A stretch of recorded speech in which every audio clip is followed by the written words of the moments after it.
Welcome back.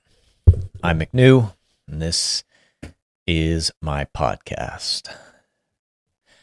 Over the last 24, 36 hours or so, several people have sent me the link or a post related to the Washington State Patrol lieutenant who had her vehicle stolen up in the Seattle area, which is about 130 miles north of here or so.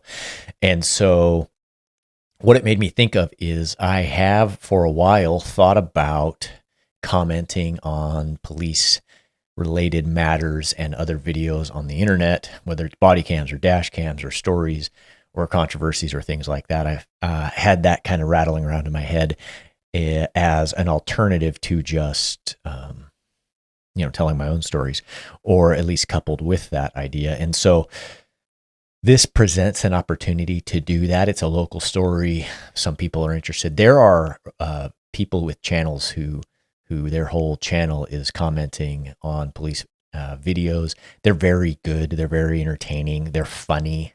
I'm not generally any of those things, entertaining or funny, at least not on purpose.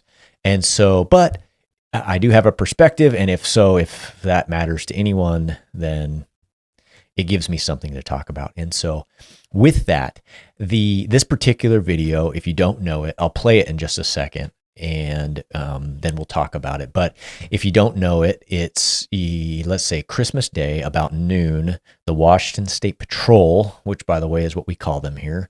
And so I've watched a couple of videos where they're referred to as things that are more common in other places, Washington Highway Patrol, things like that. We call them the Washington State Patrol. They are troopers. Their primary function in the state of Washington is traffic enforcement. The Washington State Patrol is a different model maybe than other police agencies that have maybe a state police. They investigate collisions on the interstate. They are our primary source of traffic enforcement on state highways, state routes, interstates, etc. And so their primary job is not responding to your standard police calls. They do have a detective agency, but and other specialties, obviously. But their primary role is traffic enforcement. So that's what they focus on. And so their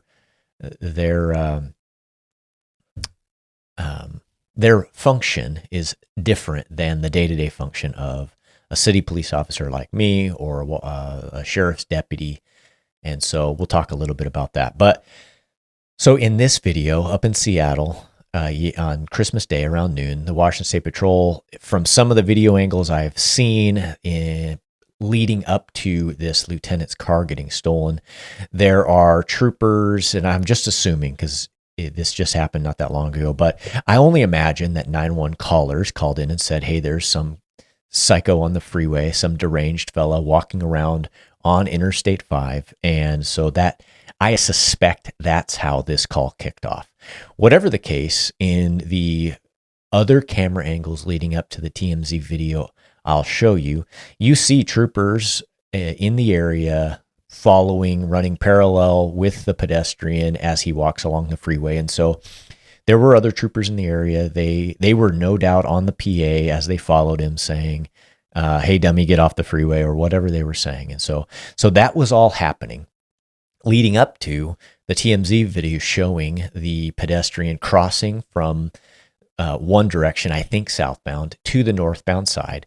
And then this State Patrol lieutenant rolls up in a silver unmarked Explorer Interceptor and is jockeying her vehicle.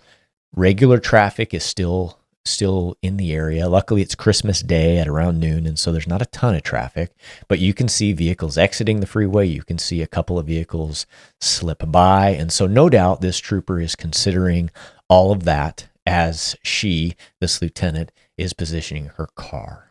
And so the purpose of this video is, one of the things I'm not a big fan of, and you see it a lot in comments and things like that, is people being overly critical when they don't have all the information. And so some of what I'm going to weigh in on is just generalizations. So we know that the trooper was a lieutenant, and so we're just going to talk I'm just going to talk a little bit about the importance of staying sharp in your training, how at the end of the day, as you promote through the ranks, it's important that you remember where you came from, remembering that at the end of the day, we are all still police officers, and we all still have to be able to perform that basic function of responding to incidents in our jurisdiction. And so whereas you climb in the ranks, you will spend a lot of time behind desks and behind screens and paperwork. It's still important, if you're going to go out there and put on a uniform or drive a police car, that you still know how to do the basic functions. And that is just a generalization. Again, for all I know, this lieutenant is super cop, and she trains constantly. But some of the tactics that you see when you watch the video leads you to believe otherwise. And so that's kind of the direction I'll take the commentary here. And so let's watch the TMZ video. There are others, but the TMZ video shows the incident, the immediate events leading up to the stealing of the cop car. And so let's watch that. All right, so here's the TMZ video. Some of the other camera angles that I've seen, it shows troopers running parallel to him on the freeway. And so this must obviously be later. So there's other troopers in the area. Now he's crossed over to whatever, probably northbound, just based on where he ends up. And so this is the lieutenant in the unmarked State Patrol rig.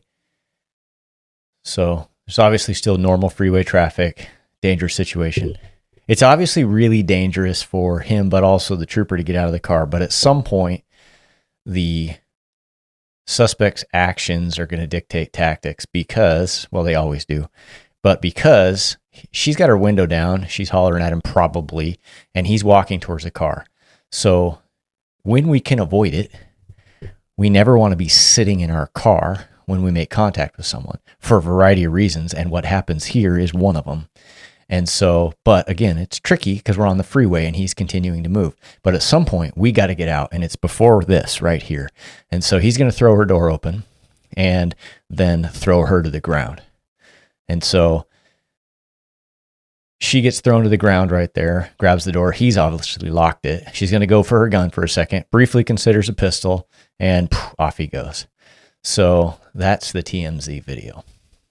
So as you can see, this guy climbs over the guardrails. He's wandering around on Interstate 5 or on the freeway, and the trooper rolls up in her car. And so right off the bat, some of the things that are warning signs, they're clues, is that this deranged guy is walking around on the freeway.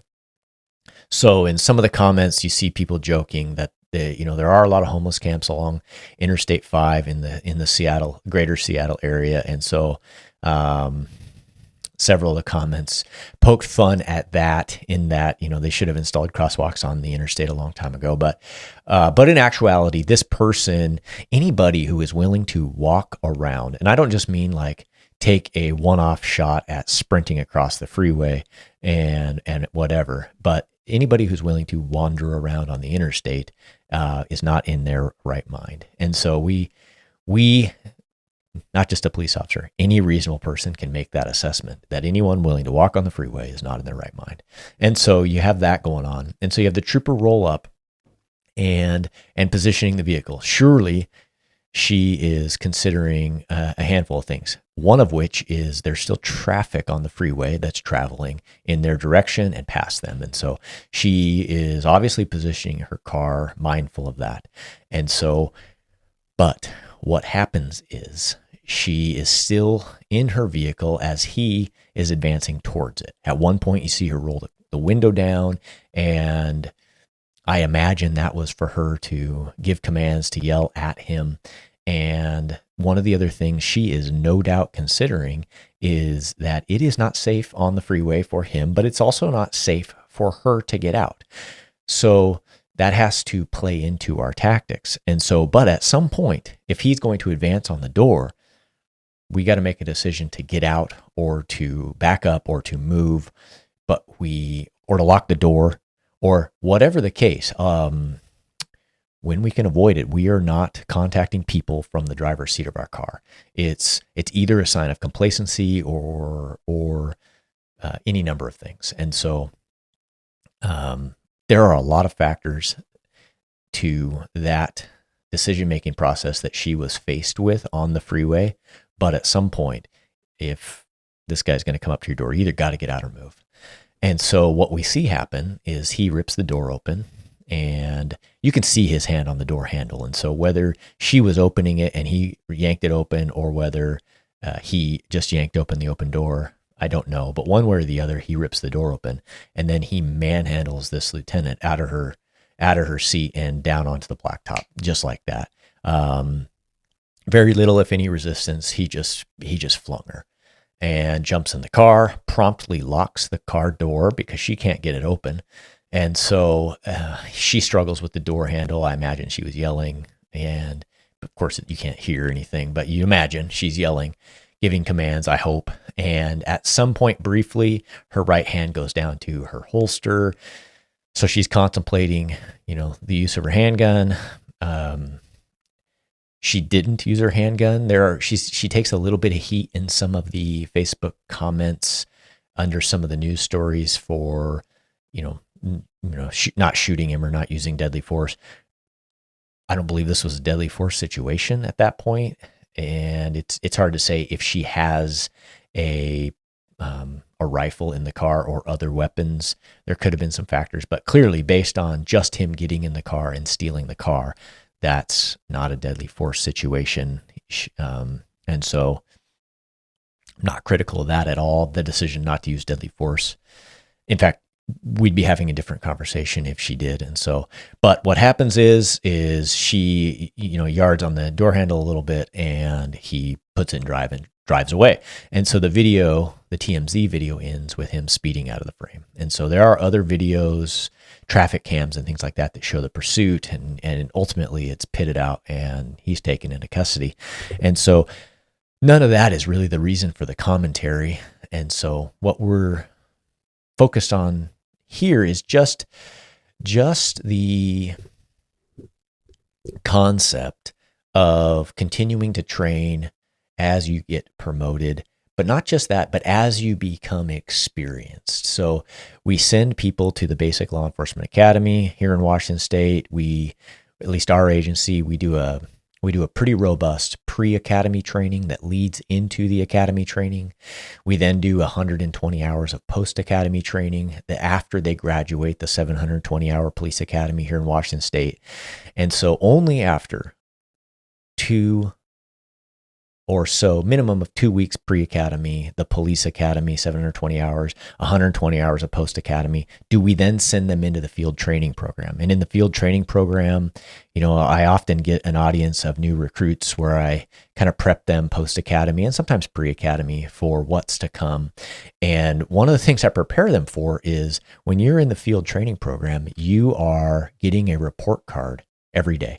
So your field training officer is completing a daily observation report, and it's a debrief of everything you did right and wrong, and places where we need to improve, growth that needs to occur, and it's all out on the table every day. And so it's 3.5 months of that roughly, and that's if you complete it on time. And so we put a lot of effort into recruit training, and so we want them to be prepared to go out onto the street. And then we make a big deal in law enforcement in Washington State. And I can only speak for our region, but I believe we do a good job training new young police officers. Just what I've described so far is a significant amount of training. It is very advanced, high pressure training. The field training program it's very stressful, and that's a conversation for another episode because I've kind of gone into a rabbit hole here, but we put a lot of effort into new recruit training. And then as their careers advance, we encourage them to seek training in the career path that they're interested in. So if you are interested in crisis intervention and or the hostage negotiation team and some of those soft skills, like there's a path for that. There's advanced training for that. And all of that has a correlation to the work they're doing on the street. And so we push people into that training to always be bettering ourselves. The minimum amount of training every year is easily exceeded by young police officers. They're very eager in their career. We're seeing one of the duties I perform is reviewing requests for training, and we're seeing an increase in requests for online training for some of the different companies that have made a name for themselves on social media, where they're teaching officers to, within the confines of the law, do proactive police work. And so that's a big swing back from the COVID officers who had the unfortunate timing of becoming new police officers during the COVID epidemic, where police academies were remote, field training was restricted, advanced training was not happening because no one was gathering. And so at the same time, police agencies were telling officers, don't make traffic stops, don't make contacts, don't talk to people, hide at the police department, and really function more like firefighters waiting for a fire. And so it took years after the epidemic ended, or the pandemic ended, to bounce back from that, because people had grown up as police officers and being told, don't go out and do police work. And so we are finally seeing a swing back from that, where officers are getting back out there and getting after it, and, serving their community by turning over rocks. And it's a relief. It's really nice to see. And so, but along with that, we're seeing those officers seek advanced training, a lot of training in advanced medical training. And so, and maybe, and aside from that, we have other career paths like detectives and SWAT and firearms instructor, defensive tactics instructor, driving instructor. And so whatever these officers are interested in pursuing, like, there's lots of advanced training. What is happening, or what can happen, is as you advance through, say, sergeant, or certainly into a command role like a lieutenant or higher, it's easy to lose touch with what's happening on the street. And so it's, especially if you're in any sort of role where you have control over who goes to training or training plans, it would be easy to hit the bare minimum, not stay in touch with that basic training. And so the point of that diatribe is that it is important to stay up it's even more important to stay up to date on your training after you're promoted and as you're promoted, especially if you're going to go back out on the street, because you're not doing it every day. And so, and I guess that's what I'll add. I have the good fortune in my agency of one of the things we have an opportunity to do as captains is, and even the chief of police will do it sometime, we're an agency of about 70 guys, is it's still possible to go out and work a couple of calls, to spend an afternoon being a cover officer on calls. And it's not required, and it's certainly not expected, at least from the department standpoint. But what you notice is the troops like it, and meaning they appreciate seeing you out there.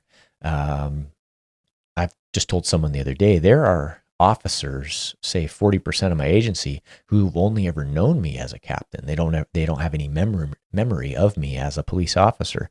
And so one of the things that I can do to show them, that I have had some experiences and that I know what I'm doing out there, is to just go out and handle basic calls or be cover officers on calls like that, to stay sharp. And so that's the reason I do it. That I'll go out and handle calls, and the other guys in the command staff will do that as well. And I can see that it's appreciated. And so another thing, and I don't get this perfect, is to try and go to as much of the patrol in-service training as possible. And so that you are up to date on the current tactics, so that you are getting the same information.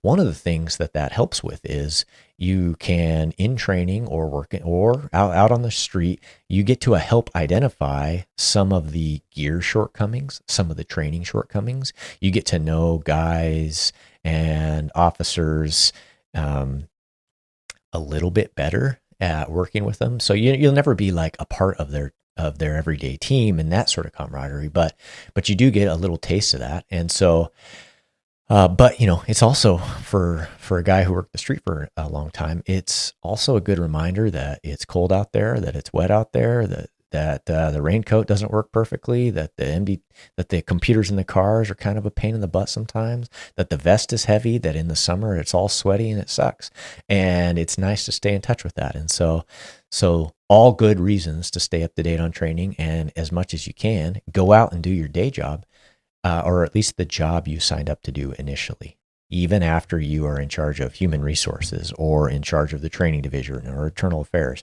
And I recognize not every agency has that ability, but so long as you're still putting on a uniform and going out in a police car, you should know how to do the basic function of your job. And I'll just circle back, and maybe this lieutenant knows all of that. And this was, we circumstantially it just worked out the way it did. But there's, like I said, some tactical indicators that maybe she wasn't staying sharp on that. One of the things I'll add is the different news outlets that has covered this story or posted on the internet. There's a lot of comments, and there's a lot of truth in the comments. None of the comments are kind. I don't know if I mentioned that already, but there's also some that are just factually not true. I mentioned, for example, the trooper took a little bit of heat for not using deadly force when, circumstantially, this doesn't even seem to come close to a deadly force situation.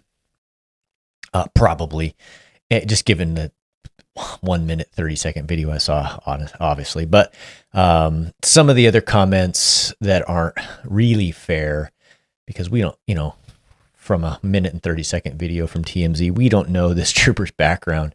But so some of the videos that are questioning the DEI hiring practices of the state of Washington and being critical of her as a female officer.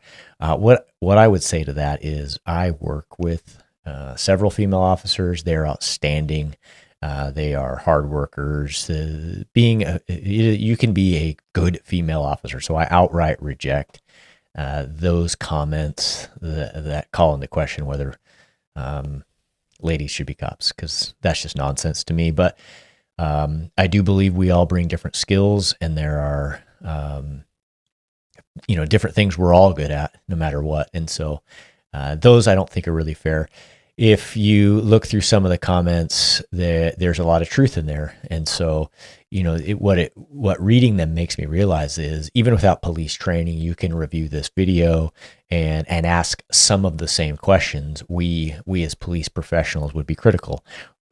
Why did you let the suspect get so close to the car? I'd love to know. And it could just be, some of the things we've talked about. It's just a matter of practice, or I was afraid of the passing cars, and I had myself in a bad position, and this is what happened. Whatever the explanation is, a lot of the comments rightly recognize some of those tactical failures, and reading them feels just like normal dudes making comments. And so, of course, there's trolls as well, but that's what I would say to some of the comments on the internet. And so I guess I'll close with this. This is not about piling it on or armchair quarterbacking another cop just for the sake of being critical. I think that as a profession, we ought to be honest and always learning. And so we have to make a practice of learning from uncomfortable events and do our best not to repeat them. And so I think that's the point of police officers reviewing the work of others, or any profession. Sports teams watch game tape.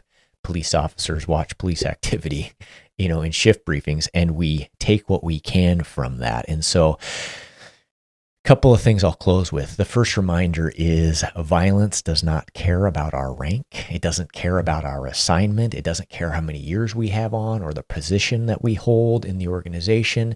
It doesn't care that we were last year's Officer of the Year. It doesn't matter that we solved a homicide, a month ago. If we're going to put on a police uniform or act in that capacity and get into a police car on the streets, the patrol realities can find us at any time. And so we need to be prepared to face the realities of the patrol officer, no matter what rank we hold, or we need to stay inside the building. Somewhere along the way, especially as officers, promote, it seems like we can start to feel comfortable, and we need to be careful about that. Administrative roles like the one I'm in can feel safe. Schedules are predictable. The office is warm. I don't need to go out if it's raining and if I don't want to. And so the edge will dull. It's human nature, but it's dangerous. Tactical skills are perishable. Awareness is perishable. Decision-making under stress is perishable. If you do not intentionally maintain those skills, they will fade.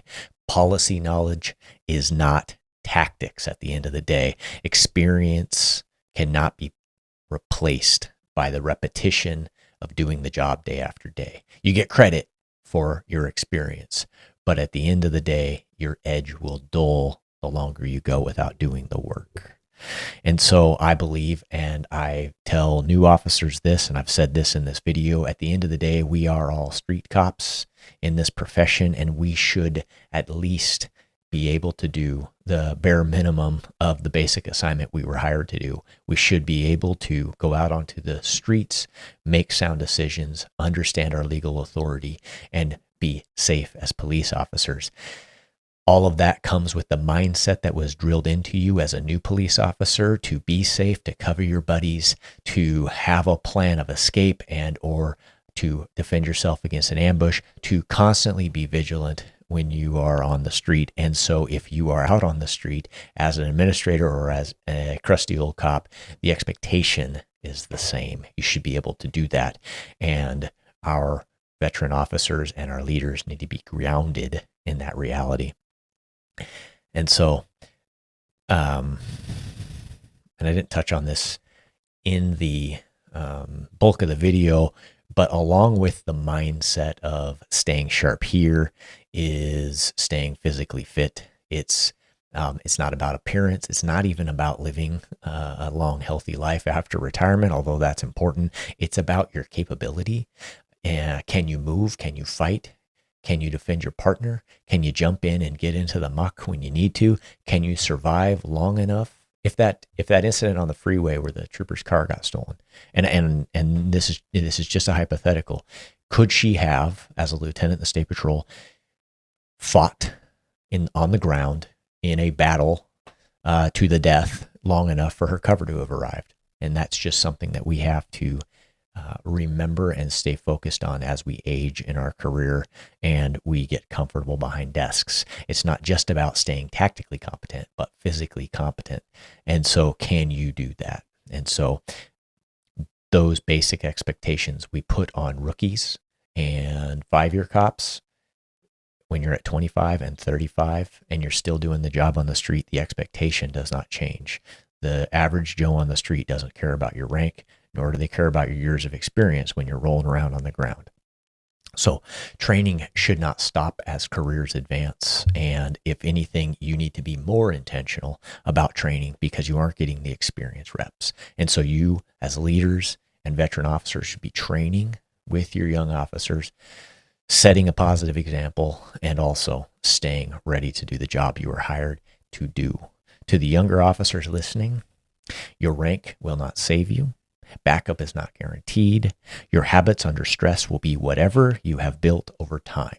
You are the sum product of your training and experience, and your readiness early on as a police officer will be determined by your skills as you develop over time. And so do not neglect advanced training. The end of training in your field training program does not mark the end of training as a police officer. We should be lifelong learners.